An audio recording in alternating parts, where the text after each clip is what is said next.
Hi everyone, welcome back to my channel.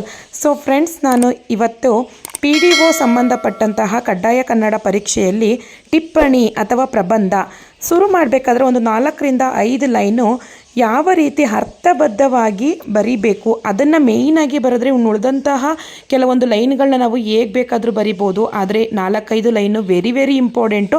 ಆ ಲೈನ್ನ ಹೇಗೆ ಬರೆಯೋದು, ಪ್ರಬಂಧವನ್ನು ಹೇಗೆ ಬರೆಯೋದು ಅಂತ ನಾನು ಈ ದಿನ ನಿಮಗೆ ತಿಳಿಸ್ಕೊಡ್ತಾ ಇದ್ದೀನಿ. ಮೊದಲನೇ ಪಾಯಿಂಟ್ ಬಂದು ರೈತರ ಸಮಸ್ಯೆಗಳು. ಕೃಷಿ ಉದ್ಯಮವು ಕರ್ನಾಟಕದ ಆರ್ಥಿಕತೆಯ ಮಹತ್ವದ ಪಾತ್ರವನ್ನು ವಹಿಸುತ್ತದೆ. ರಾಜ್ಯದ ಸುತ್ತಮುತ್ತಲಿನ ಗ್ರಾಮೀಣ ಪ್ರದೇಶಗಳಲ್ಲಿ ಅನೇಕರ ಜೀವನ ಮಾರ್ಗ ಕೃಷಿ ಮೇಲೆ ಅವಲಂಬಿತವಾಗಿದೆ. ಆದರೆ ಇತ್ತೀಚಿನ ವರ್ಷಗಳಲ್ಲಿ ರೈತರು ಅನೇಕ ಸವಾಲುಗಳನ್ನು ಎದುರಿಸುತ್ತಿದ್ದಾರೆ. ಸೊ ಇಷ್ಟು ಪಾಯಿಂಟ್ನ ನೀವು ಮೊದಲು ಸೇರಿಸಿ, ಆಮೇಲೆ ನಮ್ಮ ಗ್ರಾಮೀಣ ಭಾಗದಲ್ಲಿ ರೈತರು ಯಾವ್ಯಾವ ಸಮಸ್ಯೆಗಳನ್ನು ಎದುರಿಸ್ತಿದ್ದಾರೆ, ಯಾವ ರೀತಿಯ ಸಮಸ್ಯೆಯಿಂದ ಹೊರಗಡೆ ಬರಬೇಕು ಅನ್ನೋದು ನಿಮಗೆ ಗೊತ್ತಿರುತ್ತೆ. ಯಾಕಂದರೆ ಈ ಎಕ್ಸಾಮ್ನ ನೀವು ಅಟೆಂಡ್ ಮಾಡ್ತಾ ಇದ್ದೀರಾ ಅಂದರೆ ಇಷ್ಟು ಕಾಮನ್ ಸೆನ್ಸ್ ಇರುತ್ತೆ ಅಂತ ನಾನು ತಿಳ್ಕೊತೀನಿ. ಹಾಗಾಗಿ ಈ ಲೈನ್ನ ಇಂಪಾರ್ಟೆಂಟಾಗಿ ಬರೆದು ನೆಕ್ಸ್ಟನ್ನ ಗ್ರಾಮೀಣ ಭಾಷೆಯಲ್ಲಿ ಬರೆದ್ರೆ ಸಾಕು. 2ನೇ ಪಾಯಿಂಟ್ ಬಂದು ನಿರುದ್ಯೋಗ ಅಂತ ಕೊಟ್ಟರೆ, ಯಾವುದೇ ದೇಶದ ಬೆಳವಣಿಗೆಯಲ್ಲಿ ಒಂದು ಪ್ರಮುಖ ಅಡಚಣೆ ಅಂದರೆ ನಿರುದ್ಯೋಗ. ನಮ್ಮ ಭಾರತದಲ್ಲಿ ನಿರುದ್ಯೋಗ ಗಂಭೀರ ಸಮಸ್ಯೆಯಾಗಿ ಪರಿಣಮಿಸಿದೆ. ಉದ್ಯೋಗಾವಕಾಶಗಳ ಸಮಸ್ಯೆ ಮತ್ತು ಕಾರ್ಯಕ್ಷಮತೆಯ ಸಮಸ್ಯೆಗಳು ನಿರುದ್ಯೋಗಕ್ಕೆ ಕಾರಣವಾಗುವ ಕೆಲವು ಅಂಶಗಳಾಗಿವೆ. ಭಾರತ ಸರ್ಕಾರವು ಪರಿಣಾಮಕಾರಿ ಕ್ರಮಗಳನ್ನು ತೆಗೆದುಕೊಳ್ಳಬೇಕು. ಅಭಿವೃದ್ಧಿಶೀಲ ರಾಷ್ಟ್ರಗಳು ಎದುರಿಸುತ್ತಿರುವ ಪ್ರಮುಖ ಸಮಸ್ಯೆಗಳಲ್ಲಿ ಒಂದು ನಿರುದ್ಯೋಗ ಅಂದರೆ ಕೂತ್ಕೊಂಡ್ರೆ ನಮಗೆ ಯೋಚನೆ ಮಾಡ್ತಾ ಇದ್ರೆ ಕೆಲವೊಂದು ವಿಷಯಗಳು ತಲೆಗೆ ಬಂದುಬಿಡುತ್ತೆ. ನಿರುದ್ಯೋಗ ಅಂದರೆ ನಿರುದ್ಯೋಗದಿಂದ ನಮ್ಗೆ ಏನೇನು ತೊಂದರೆ ಆಗುತ್ತೆ, ಉದ್ಯೋಗವನ್ನು ಯಾವ ರೀತಿ ನಾವು ಉದ್ಯೋಗವನ್ನು ಹುಡುಕೊಂಡು ಹೋಗಬೇಕು ಅನ್ನೋದ್ರ ಬಗ್ಗೆ ಎಲ್ಲ ಮೆನ್ಷನ್ ಮಾಡ್ತಾ ಹೋಗಬೇಕು ಅರ್ಥಬದ್ಧವಾಗಿ. ಆದರೆ ಮೇಯ್ನ್ 4ರಿಂದ 5 ಲೈನು ವೆರಿ ಇಂಪಾರ್ಟೆಂಟು. ಈ ನಾನು ಕೊಟ್ಟಿರುವಂತಹ ಇಂಪಾರ್ಟೆಂಟ್ ಪಾಯಿಂಟ್ಸ್ಗಳನ್ನ ನೀವು ಓದ್ಕೊಂಡ್ರೆ ಇದರಲ್ಲೇ ಕೆಲವೊಂದು ಕೊಡ್ಬೋದು. ಹಾಗಾಗಿ ನೀವು ಇಂಪಾರ್ಟೆಂಟಾಗಿ ಇದ್ರ ಬಗ್ಗೆ ತಿಳ್ಕೊಳ್ಳಿ ಅಂತ ಹೇಳ್ತಾ ಇದ್ದೀನಿ. 3ನೇ ಪಾಯಿಂಟ್ ಬಂದು ಗ್ರಂಥಾಲಯಗಳ ಮಹತ್ವದ ಬಗ್ಗೆ ಪ್ರಬಂಧ ಬರೀರಿ. ಅಂದರೆ ಗ್ರಂಥಾಲಯಗಳಿಲ್ಲದ ಕೋಣೆ ಆತ್ಮವಿಲ್ಲದ ದೇಹವಿದ್ದಂತೆ ಎಂಬ ನಾಣ್ಣುಡಿಯಂತೆ ಗ್ರಂಥಗಳನ್ನು ಹೊಂದಿ ಆತ್ಮವನ್ನು ಇಟ್ಟುಕೊಳ್ಳಬೇಕು. ಇಂದಿನ ಯುಗದಲ್ಲಿ ಜ್ಞಾನಾಭಿವೃದ್ಧಿಗೆ ಹಾಗೂ ಅಮೂಲ್ಯವಾದ ಸಮಯ ಸದುಪಯೋಗಕ್ಕೆ ಗ್ರಂಥಾಲಯಗಳು ಬಹುಮುಖ್ಯ ಎನಿಸುತ್ತದೆ. ಜ್ಞಾನಾಲಯಕ್ಕೆ ಅಗತ್ಯವಾದ ಗ್ರಂಥಗಳಿರುವ ಆಲಯವೇ ಶಾಲಾ ಕಾಲೇಜುಗಳಲ್ಲಿ ಮತ್ತು ಸಾರ್ವಜನಿಕ ಗ್ರಂಥಾಲಯಗಳು ತೆರೆಯಲ್ಪಟ್ಟಿವೆ. ಈ ಪಾಯಿಂಟ್ಸ್ನ ಬರೆದು ಮುಂದೆ ಗ್ರಂಥಾಲಯಗಳಿಂದ ಏನೇನು ಉಪಯೋಗ ಆಗುತ್ತೆ, ಗ್ರಂಥಾಲಯಗಳಿಂದ ಬುಕ್ಕನ್ನು ಕೊಂಡುಕೊಳ್ಳದೆ ಇರೋವಂಥವ್ರು ಇಲ್ಲೋಗಿ ನಾವು ಅಲ್ಲಿನ ವಿಷಯಗಳನ್ನು ತಿಳ್ಕೊಬೋದು. ಇಲ್ಲಿ ಹಿಂದಿನ ಯುಗದಲ್ಲಿ ಗ್ರಂಥಾಲಯ ಬಹುಮುಖ್ಯ. ಅದು ನಮಗೆ ಒಂಥರ ಗೆಳೆಯನಾಗಿ ಇರುತ್ತೆ. ಯಾಕಂದರೆ ನಮಗೆ ಮನೇಲಿ ಬುಕ್ ತಗೊಳಕ್ಕಾಗಲ್ಲ ಅಂದರೆ ಗ್ರಂಥಾಲಯಕ್ಕೆ ವಿಸಿಟ್ ಕೊಟ್ಟು ನಾವು ಕೆಲವೊಂದು ವಿಷಯಗಳ ಬಗ್ಗೆ ನಾವು ತಿಳ್ಕೊಬೋದು. ಇದಂತೂ ನಮಗೆ ತುಂಬಾ ಹೆಲ್ಪ್ ಆಗುತ್ತೆ ಗ್ರಂಥಾಲಯಗಳಿಂದ. ಹಾಗಾಗಿ ಇಷ್ಟು ಪಾಯಿಂಟ್ನ ನೀವು ಬರೆದ್ಬಿಟ್ಟು ಉಳಿದಂಥದ್ದನ್ನು ನೀವು ಬರ್ಕೊಂಡು ಹೋದರೆ ಒಳ್ಳೆ ಸ್ಕೋರ್ನ ಮಾಡ್ಬೋದು. ಹಾಗಾದರೆ ನಾವು ಬೇಗ ನೆಕ್ಸ್ಟ್ ಪಾಯಿಂಟ್ಗೆ ಹೋಗೋಣ. ನಾನು ಪೂರ್ತಿ ಹೇಳ್ಕೊಡ್ಬೋದು. ಏನಪ್ಪ ಅಂದರೆ ಎಲ್ಲರೂ ಕೂಡ ಗ್ರಂಥಾಲಯಗಳ ಮಹತ್ವ, ನಿರುದ್ಯೋಗ, ಸಾಮಾನ್ಯ ಜ್ಞಾನ ಹೊಂದಿರ್ತಾರೆ. ಇಷ್ಟನ್ನ ಟಿಪ್ಪಣಿ ಪೀಠಿಗೆ ಮಾತ್ರ ಹೇಳಿಕೊಟ್ರೆ ಸಾಕು, ಎಲ್ಲವನ್ನು ಬರೀಬಹುದು. ನೆಕ್ಸ್ಟು ಚಂದ್ರಯಾನ 3 ಇದನ್ನು ಸಹ ಕೇಳ್ತಾರೆ. ಭಾರತದ ಹೆಮ್ಮೆಯ ಮೊದಲ ಹೆಜ್ಜೆ ಚಂದ್ರಯಾನ ಯಶಸ್ವಿಗೊಳಿಸಿದ ಶಶಿಯ ಮೇಲೆ ತಿರಂಗ ಹಾರಿಸಿದ ವಿಜ್ಞಾನಿಗಳಿಗೆ ನಮನಗಳನ್ನು ಸಲ್ಲಿಸುತ್ತಾ ಈ ಪ್ರಬಂಧವನ್ನು ಪ್ರಾರಂಭಿಸುತ್ತೇನೆ ಅಂತ ಮೆನ್ಷನ್ ಮಾಡಿ, ಭಾರತವು ಚಂದ್ರನ ಮೇಲೆ ತಿರಂಗ ಹಾರಿಸಿದ ಆಗಸ್ಟ್ 23 ಇನ್ನು ಮುಂದೆ ಪ್ರತಿ ವರ್ಷ ರಾಷ್ಟ್ರೀಯ ಬಾಹ್ಯಾಕಾಶ ದಿನಾಚರಣೆಯನ್ನು ಆಚರಿಸ್ತೀವಿ, ನೆನಪಿರಲಿ ಎಂಬುದು ಬೆಂಗಳೂರಿನಲ್ಲಿ ಇಸ್ರೋ ಸೆಂಟರ್ನಲ್ಲಿ ಪ್ರಧಾನಿ ಶ್ರೀ ನರೇಂದ್ರ ಮೋದಿ ಹೇಳಿದ್ದಾರೆ. ಆಗಸ್ಟ್ 23 ಯಾವ ದಿನ? ರಾಷ್ಟ್ರೀಯ ಬಾಹ್ಯಾಕಾಶದ ದಿನ. ಇದನ್ನು ಸಹ ಕ್ವಶನ್ ಕೇಳ್ತಾರೆ, 1 ವರ್ಡ್ ಕ್ವಶನು, ದಯವಿಟ್ಟು ಜ್ಞಾಪಕದಲ್ಲಿ ಇಟ್ಕೊಳ್ಳಿ. ನೆಕ್ಸ್ಟು ಜನಸಂಖ್ಯೆ. ಒಂದು ನಿರ್ದಿಷ್ಟ ಪ್ರದೇಶದಲ್ಲಿ ವಾಸಿಸುವ ಜನರ ಒಟ್ಟು ಸಂಖ್ಯೆಯನ್ನು ಆ ಪ್ರದೇಶದ ಜನಸಂಖ್ಯೆ ಅಂತ ಗುರುತಿಸ್ತೀವಿ. ಜನಸಂಖ್ಯೆಯು ಒಂದು ದೇಶದ ಮಾನವನ ಸಂಪತ್ತು, ವೆರಿ ಇಂಪಾರ್ಟೆಂಟ್. ಆದರೆ ಯಾವುದೇ ರಾಷ್ಟ್ರದಲ್ಲಿ ಜನಸಂಖ್ಯೆಯು ಮಿತಿಮೀರಿ ಬೆಳೆದರೆ ಅದು ರಾಷ್ಟ್ರದ ಉನ್ನತಿಗೆ ಸಂಚಕಾರವಾಗಿ ಜ್ವಲಂತ ಸಮಸ್ಯೆಯಾಗಿದೆ ಅಲ್ವಾ. ಜನಸಂಖ್ಯೆ ಹೆಚ್ಚಾದಂತೆಲ್ಲ ನಮ್ಮಲ್ಲಿರುವ ಸಂಪತ್ತು ಹಂಚಿಕೆ ಆಗುತ್ತಾ ಹೋಗುತ್ತೆ. ಇಲ್ಲಿ ಜನಮಾಲಿನ್ಯ ಉಂಟಾಗುತ್ತೆ. ಜನಸಂಖ್ಯೆ ಎಷ್ಟು ಕಡಿಮೆ ಇರುತ್ತೋ ಅಷ್ಟು ಸಂಪತ್ತು ನಮ್ಮ ಭೂಮಿಯಲ್ಲಿ ಉಳ್ಕೊಳ್ಳುತ್ತೆ. ಜನಸಂಖ್ಯೆ ಹೆಚ್ಚಾದಂತೆಲ್ಲ ಜನಸಂಖ್ಯೆಯ ಆಸೆಗಳು ಹೆಚ್ಚಾಗ್ತಾ ಹೋಗಿ ನಮ್ಮ ನಿಸರ್ಗದ ಸಂಪತ್ತನ್ನು ಹಾಳು ಮಾಡ್ತಾ ಹೋಗ್ತಾನೆ. ಮನುಷ್ಯನಿಗೆ ದುರಾಸೆ ಜಾಸ್ತಿ. ಹಾಗಾಗಿ ಎಷ್ಟಿರಬೇಕು ಜನಸಂಖ್ಯೆ ಅಷ್ಟಿದ್ರೇ ಚೆಂದ. ಜನಸಂಖ್ಯೆಯಿಂದ ಏನೇನೆಲ್ಲ ತೊಂದರೆ ಆಗ್ತಾ ಇದೆ. ನಮ್ಮ ಭಾರತ ದೇಶ ಎಷ್ಟನೇ ಸ್ಥಾನವನ್ನು ಪಡ್ಕೊಂಡಿದೆ. ನಮ್ಮ ಭಾರತ ದೇಶದಲ್ಲಿ ಯಾವ ರಾಜ್ಯ ಎಷ್ಟನೇ ಮೊದಲನೇ ಸ್ಥಾನದಲ್ಲಿರೋ ಜನಸಂಖ್ಯೆಯಲ್ಲಿ ಮೊದಲನೇ ಸ್ಥಾನದಲ್ಲಿರುವ ರಾಜ್ಯ ಯಾವುದು, ಅದೆಲ್ಲವನ್ನು ನೀವು ಮೆನ್ಷನ್ ಮಾಡ್ತಾ ಹೋಗಿ. ಸೊ ತುಂಬ ಚೆನ್ನಾಗಿರುತ್ತೆ. ಮಾರ್ಕ್ಸನ್ನು ಕೂಡ ತುಂಬ ಚೆನ್ನಾಗಿ ಕೊಡ್ತಾರೆ. ಸೊ ಈಗ ನಾವು ಬೇಗ ನೆಕ್ಸ್ಟ್ ಕ್ವಶನ್ಗೆ ಹೋಗೋಣ. ಇಷ್ಟನ್ನ ಮೆನ್ಷನ್ ಮಾಡಿ ಸಾಕು. ಮತ್ತು ಪದಗಳ ಅರ್ಥ, ತತ್ಸಮ ತದ್ಭವ ರೂಪಗಳು, ಒಂದು ವರ್ಡ್ ಕ್ವಶನ್ಗಳು ಅದನ್ನು ಕೂಡ ಮೆನ್ಷನ್ ಮಾಡ್ತಾ ಹೋಗ್ತೀನಿ. ನೀವು ಇಷ್ಟು ಓದ್ಕೊಂಡ್ರೆ ಸಾಕು ನನ್ನ ಪ್ರಕಾರ. ತ್ಯಾಜ್ಯ ನಿರ್ವಹಣೆ. ನಮ್ಮ ಸುತ್ತಮುತ್ತಲಿನ ಪರಿಸರದಲ್ಲಿ ಬೇಡವಾದ ತ್ಯಾಜ್ಯ ವಸ್ತುಗಳನ್ನು ವಿಲೇವಾರಿ ಮಾಡಬೇಕು. ರೋಗಗಳನ್ನು ಹರಡುವ ಸ್ಪೆಲ್ಲಿಂಗ್ ಮಿಸ್ಟೇಕ್ ಆಗಿದೆ, ಹರಡುವ ಮತ್ತು ಪರಿಸರವನ್ನು ಹಾಳು ಮಾಡುವ ತ್ಯಾಜ್ಯಗಳನ್ನು ನಿಯಂತ್ರಿಸಬೇಕು. ತ್ಯಾಜ್ಯ ವಸ್ತುಗಳ ಸಂಗ್ರಹಣೆ, ಸಾಗಣೆ, ಸಂರಕ್ಷಣೆ, ಚರಂಡಿ ಮತ್ತು ಕಸವನ್ನು ತೆಗೆಯುವುದು, ಮರುಬಳಕೆ ನಿಯಂತ್ರಣ. ಅಂದರೆ ಇಲ್ಲಿ ಹರಳುವ ಅಂತ ಕೊಟ್ಟಿದ್ದೀನಿ, ಅದು ಹರಡುವ. ಸೊ ನಾವು ತ್ಯಾಜ್ಯ ವಸ್ತುಗಳ ನಿರ್ವಹಣೆ ವೆರಿ ಇಂಪಾರ್ಟೆಂಟ್. ನಮ್ಮ ಸುತ್ತಮುತ್ತಲಿನ ಪರಿಸರವನ್ನು ನಾವು ಸ್ವಚ್ಛವಾಗಿ ಇಟ್ಕೊಂಡಷ್ಟು ನಾವು ಆರೋಗ್ಯವಾಗಿ ಇರ್ತೀವಿ. ಎಕ್ಸಾಂಪಲು, ನಮ್ಮ ಮನೇಲಿರುವಂಥ ಕಸವನ್ನು ಕಸದ ಪುಟ್ಟಿಗೆ ಹಾಕಬೇಕು. ಕಸದವ್ರು ಬಂದಾಗಲೇ ಹಾಕಬೇಕು. ಅದನ್ನು ಬಿಟ್ಟು ನಾವೇನು ಮಾಡ್ತೀವಿ, ಮೋರಿಗಳಿಗೆ ಹಾಕ್ತೀವಿ. ಅಲ್ಲಿ ನೀರು ನಿಲ್ಲುವಾಗಿ ಮಾಡ್ತೀವಿ. ಅಲ್ಲಿ ಸೊಳ್ಳೆಗಳು ಬರುತ್ತೆ. ಇದರಿಂದ ತ್ಯಾಜ್ಯ ವಸ್ತುಗಳು ಹೆಚ್ಚಾಗುತ್ತೆ, ನಮಗೆ ರೋಗಗಳು ಕೂಡ ಜಾಸ್ತಿ ಆಗುತ್ತೆ. ಇದನ್ನೆಲ್ಲ ಕೂಡ ನೀವು ಮೆನ್ಷನ್ ಮಾಡ್ತಾ ಹೋಗಿ ಒಂದು ಅರ್ಥಬದ್ಧವಾಗಿ ಮತ್ತು ಗ್ರಾಮೀಣ ರೂಪದಲ್ಲಿ ಇದ್ದರೂ ಕೂಡ ಓಕೆ. ಸೊ ತುಂಬಾ ಚೆನ್ನಾಗಿರುತ್ತೆ. ಇದ್ರ ಬಗ್ಗೆ ತುಂಬ ಚೆನ್ನಾಗಿ ತಿಳ್ಕೊಂಡಿದ್ದಾರೆ ಅಂತ ಅವರು ತಿಳ್ಕೊತಾರೆ. ಅರ್ಥ ಆಯ್ತಲ್ವಾ? ಹಾಗಿದ್ರೆ ನಾವು ನೆಕ್ಸ್ಟ್ ಕ್ವಶನ್ಗೆ ಹೋಗೋಣ. ತ್ಯಾಜ್ಯ ವಸ್ತುಗಳು ಅಂದರೆ ಕೆಲವೊಂದು ಏನಾಗುತ್ತೆ, ಮರುಬಳಕೆ ಆಗಲ್ಲ, ಕೆಲವೊಂದು ಮರುಬಳಕೆ ಆಗುತ್ತೆ. ಅದನ್ನು ವಿಂಗಡಣೆ ಮಾಡಿ ನಾವು ತ್ಯಾಜ್ಯ ವಸ್ತುಗಳ ನಿರ್ವಹಣೆ ಮಾಡಬೇಕು. ನೆಕ್ಸ್ಟ್ ಪಾಯಿಂಟು, ಜಾಗತಿಕ ತಾಪಮಾನದ ಬಗ್ಗೆ ಬರೀರಿ ಅಂತಂದರೆ, ಇಂದು ಪ್ರಪಂಚದ ಅನೇಕ ಸವಾಲುಗಳನ್ನು ಎದುರಿಸುವಂತಾಗಿದೆ. ಅಂದರೆ ಜನಸಂಖ್ಯೆ, ನಿರುದ್ಯೋಗ, ರೈತರ ಸಮಸ್ಯೆಗಳು, ಆ ರೀತಿ ಅವುಗಳಲ್ಲಿ ಜಾಗತಿಕ ತಾಪಮಾನವು ಕೂಡ ಒಂದು.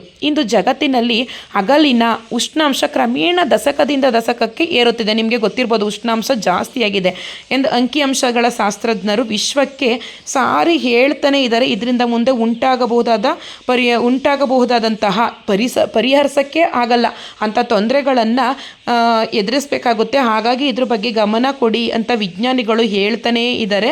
ಹಾಗಾಗಿ ನಾವು ಇದ್ರ ಬಗ್ಗೆ ಹೆಚ್ಚು ಜಾಗತಿಕ ತಾಪಮಾನ ಹೆಚ್ಚಾಗಬಾರ್ದು ಅಂದರೆ ನಾವು ಯಾವ ಕ್ರಮವನ್ನು ಕೈಗೊಳ್ಳಬೇಕು ಅನ್ನೋದನ್ನು ನೀವು ಮೆನ್ಷನ್ ಮಾಡ್ತಾ ಹೋಗಿ. ಮತ್ತು ಫುಲ್ಲು ಅಕ್ಷರಗಳನ್ನು ಒತ್ತೊತ್ತಾಗಿ ಬರೆಯೋದಕ್ಕೆ ಹೋಗಬೇಡಿ. ದಯವಿಟ್ಟು ನೀಟಾಗಿ ಸ್ವಲ್ಪನೂ ಕೂಡ ಚಿತ್ ಮಾಡ್ದೇ ಬರೆಯೋಕ್ಕೆ ಹೋಗಿ, ಸ್ವಲ್ಪನೇ ವಿಷಯ ಸೇರಿಸಿ. ಆದರೆ ಹ್ಯಾಂಡ್ ರೈಟಿಂಗ್ ನೀಟಾಗಿರಲಿ. ಫುಲ್ ಸ್ಟಾಪ್, ಕಾಮ, ಭಾವಸೂಚಕ ಚಿಹ್ನೆ, ಆಶ್ಚರ್ಯ ಸೂಚಕ ಚಿಹ್ನೆ, ಕ್ವಶನ್ ಮಾರ್ಕ್ ಅವೆಲ್ಲನೂ ಕೂಡ ಮೆನ್ಷನ್ ಮಾಡಿ. ನೆಕ್ಸ್ಟ್ ಪಾಯಿಂಟ್ ಬಂದು ಪರಿಸರ ಮಾಲಿನ್ಯ. ಇಡೀ ಪ್ರಪಂಚದಲ್ಲಿ ಪರಿಸರ ಮಾಲಿನ್ಯ ಇಂದು ಒಂದು ದೊಡ್ಡ ಸಮಸ್ಯೆಯಾಗಿದೆ ಅಲ್ವಾ? ಪರಿಸರದಲ್ಲಿ ಉಂಟಾಗುವಂತಹ ಯಾವುದೇ ಅನಪೇಕ್ಷಿತ ಬದಲಾವಣೆಗಳನ್ನು ಪರಿಸರ ಮಾಲಿನ್ಯ ಅಂತ ಕರಿತೀವಿ. ಇದು ಸಮುದಾಯದ ಹಾಗೂ ಒಂದು ದೇಶದ ಏಳಿಗೆಗೆ ಧಕ್ಕೆ ತರುವ ಅಂಶವಾಗಿದೆ.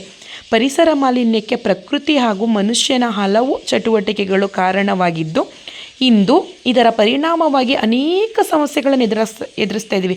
ಪರಿಸರ ಮಾಲಿನ್ಯ ಅಂದರೆ ಪ್ರತಿಯೊಂದಕ್ಕೂ ಸಂಬಂಧಪಟ್ಟುತ್ತೆ. ಪರಿಸರ ಮಾಲಿನ್ಯ ವಾಯು ಮಾಲಿನ್ಯ ಸಂಬಂಧಪಟ್ಟುತ್ತೆ, ಭೂಮಾಲಿನ್ಯ ಸಂಬಂಧಪಟ್ಟುತ್ತೆ. ಮನುಷ್ಯನು ಕಸಗಳನ್ನು ಹಾಕೋದು ಪರಿಸರ ಮಾಲಿನ್ಯ, ಮರಗಳನ್ನು ಕಡಿಯುವಂಥದ್ದು ಅದು ಪರಿಸರ ಮಾಲಿನ್ಯ, ನೀರನ್ನು ಪೋಲ್ ಮಾಡುವಂಥದ್ದು ಅದು ಪರಿಸರ ಮಾಲಿನ್ಯ.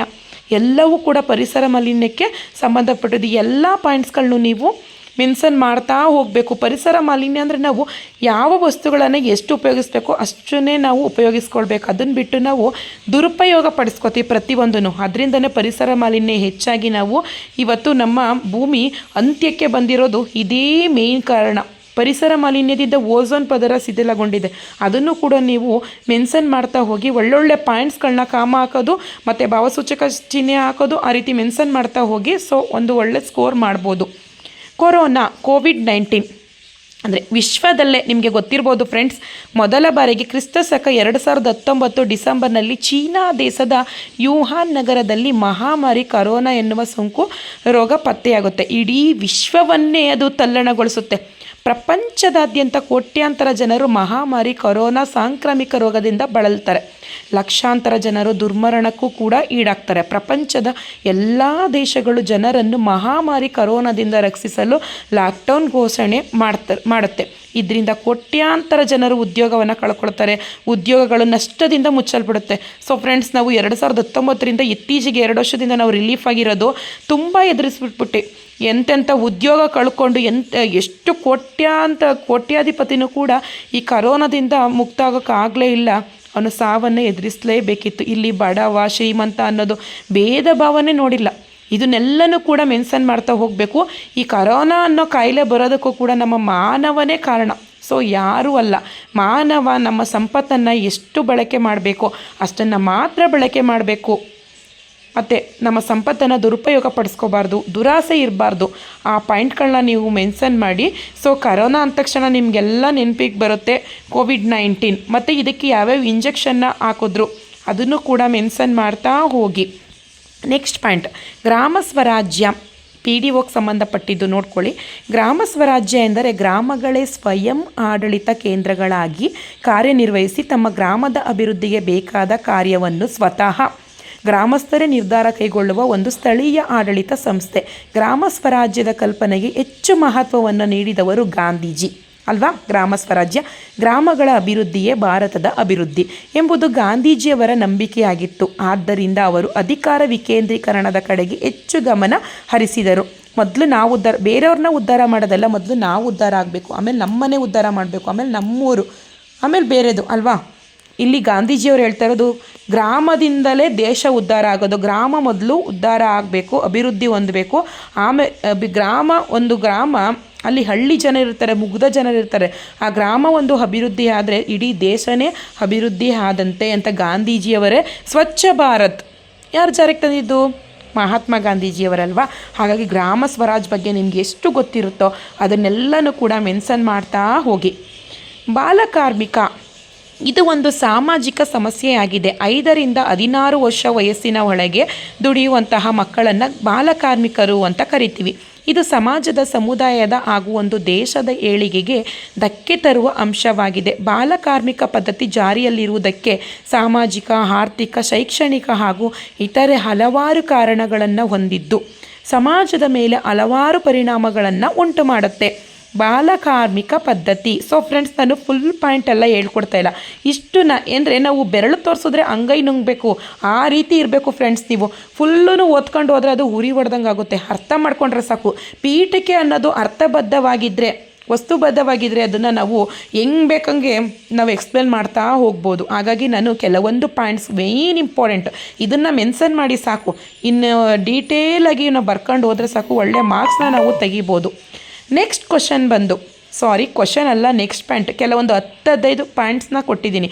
ಸಾಮಾಜಿಕ ಪಿಡುಗುಗಳು ಸಮಾಜದ ಪ್ರಗತಿ ಅಥವಾ ವ್ಯಕ್ತಿಯ ವ್ಯಕ್ತಿತ್ವದ ವಿಕಾಸಕ್ಕೆ ಅಡ್ಡಿಯನ್ನು ಉಂಟು ಮಾಡುವ ಶಕ್ತಿಯನ್ನು ಸಾಮಾಜಿಕ ಪಿಡುಗುಗಳು ಎನ್ನುವರು. ತಲೆತಲಾಂತರದಿಂದ ಸಮಾಜಕ್ಕೆ ಅಂಟಿಕೊಂಡು ಬಂದ ಸಾಮಾಜಿಕ ಪಿಡುಗುಗಳಿವೆ. ಜಾತೀಯತೆ, ವರದಕ್ಷಿಣೆ, ಸ್ತ್ರೀ ಶೋಷಣೆ, ಅಸ್ಪೃಶ್ಯತೆ, ಮಾದಕ ವಸ್ತುಗಳ ಸೇವನೆ, ಜೀತ ಪದ್ಧತಿ, ಬಾಲಕಾರ್ಮಿಕ ಪದ್ಧತಿ, ಮೂಢನಂಬಿಕೆಗಳು ಇತ್ಯಾದಿ ಇವೆಲ್ಲವೂ ನಮ್ಮ ಸಮಾಜದಲ್ಲಿ ಬೇರು ಬಿಟ್ಟಿವೆ ಹಾಗೂ ಯಾವ ಶಾಸನಕ್ಕೂ ಜಗ್ಗಲ್ಲ ಈ ಸಾಮಾಜಿಕ ಪಿಡುಗುಗಳು. ಇವುಗಳಿಂದ ಸಾಮಾಜಿಕ ಸ್ವಾಸ್ಥ್ಯ ಕೆಟ್ಟು ಹೋಗುತ್ತದೆ. ಇವುಗಳು ಒಂದು ಸುಂದರ ನಾಗರಿಕ ಸಮಾಜದ ನಿರ್ಮಾಣಕ್ಕೆ ಅಡ್ಡಿಯಾಗಿವೆ ಅಲ್ವಾ ಫ್ರೆಂಡ್ಸ್. ಸಾಮಾಜಿಕ ಪಿಡುಗುಗಳು ಅನ್ನೋದು ಇದು ನಮ್ಮ ಹಳ್ಳಿಗಳಲ್ಲಿ ಮನೆ ಮಾಡಿಬಿಟ್ಟಿದೆ. ನಮ್ಮ ತಲೆಗಳಲ್ಲಿ ಸಾಮಾಜಿಕ ಯಾವುದನ್ನು ನಾವು ಒಪ್ಪಲ್ಲ ವೈಜ್ಞಾನಿಕವಾಗಿ. ಎಲ್ಲನೂ ಅದರೊಳಗಡೆ ಬರ್ತೀವಿ. ಏನೇ ಹೋದ್ರೂ ಈ ಪಿಡುಗುಗಳ ಮಧ್ಯೆ ಅಂದರೆ ನಂಬಿಕೆ, ಜೀತ ಪದ್ಧತಿ, ಬಾಲಕಾರ್ಮಿಕ, ಮೂಢನಂಬಿಕೆಗಳು ಹೆಚ್ಚು ನಂಬೋದು ನಾವು ಮೂಢನಂಬಿಕೆಗಳು, ಸಾಮಾಜಿಕ ಪಿಡುಗುಗಳು, ಜಾತೀಯತೆ, ಜಾತಿ ಭೇದ ಈಗಲೂ ಕೂಡ ಮಾಡ್ತೀವಿ. ಇದನ್ನು ಮೆನ್ಷನ್ ಮಾಡಿ. ನೆಕ್ಸ್ಟ್, ಸ್ವಚ್ಛ ಭಾರತ ಅಭಿಯಾನ.